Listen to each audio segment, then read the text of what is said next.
இந்த வீடியோவில் டேஸ்டியான லெமன் பிக்கிள் எப்படி செய்யலான்னு பார்க்கலாம் வாங்க. லெமன் பிக்கிள் செய்ய லெமன் எடுத்து நல்லா வாஷ் பண்ணி வச்சுருக்கேன். ஒரு 20 லெமன் எடுத்திருக்கேன்.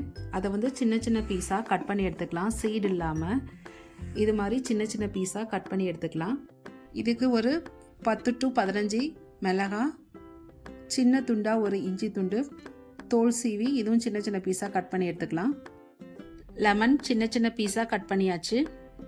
கட் பண்ணி வச்சுருக்க இஞ்சி இதில் போட்டுக்கலாம். கீரி வச்சுருக்க மிளகாவும் இதில் போட்டுக்கலாம். ஒரு கைப்பிடி அளவு பூண்டு தோல் உரித்து சின்ன சின்ன பீஸாக கட் பண்ணி வச்சுருக்கேன், அதுவும் இதில் போட்டுக்கலாம். 2 டீஸ்பூன் அளவு மிளகாய் பொடி போட்டுக்கலாம். இது மாதிரி 2 கைப்பிடி அளவு சால்ட் போட்டுக்கலாம். நல்லா மிக்ஸ் பண்ணிவிட்டு 2 டேஸ் வெயிலில் வச்சு எடுத்துக்கலாம். அப்புறம் தாளித்து விட்டால் நமக்கு ஊறுகாய் ரெடி ஆயிரும். 2 டேஸ் சன்லைட்டில் வச்சு எடுக்க வேண்டியது தான். 2 டேஸ் லெமனை வெயிலில் காய வச்சு எடுத்தாச்சு. 2 டீஸ்பூன் அளவு கடுகு, 2 டீஸ்பூன் அளவு வெந்தயம் வறுத்து பொடியாக எடுத்துக்கலாம். தாளிப்புக்கு நல்லெண்ணெய் எடுத்துக்கலாம். கடாய் ஹீட் ஆனதும் 2 குழிக்கரண்டி அளவு எண்ணெய் விட்டுக்கலாம். கடுகும் வெந்தயமும் வறுத்து பொடி அரைச்சி வச்சுருக்கேன். எண்ணெய் ஹீட் ஆயிருச்சு.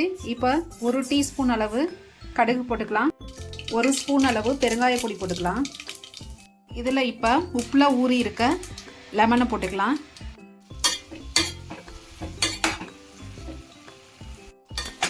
ஒரு 5 மினிட்ஸ் நல்லா வதக்கிக்கலாம். இப்போ வறுத்து அரைச்சி வச்சிருக்க கடுகு வெந்தய பொடியை ஆட் பண்ணிக்கலாம். சிம்மில் வச்சு ஒரு 10 நிமிஷம் நல்லா கிளறி விட்டு மூடி வச்சு எடுத்தால் நமக்கு டேஸ்டியான லெமன் பிக்கிள் ரெடி ஆயிரும். 10 நிமிஷம் மூடி வைக்க போகிறேன்.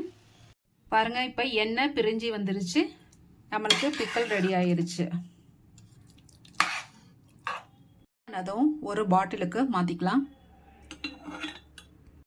பிக்கிள் ரெடி ஆயிருச்சு. தேங்க்ஸ் ஃபார் வாட்சிங்.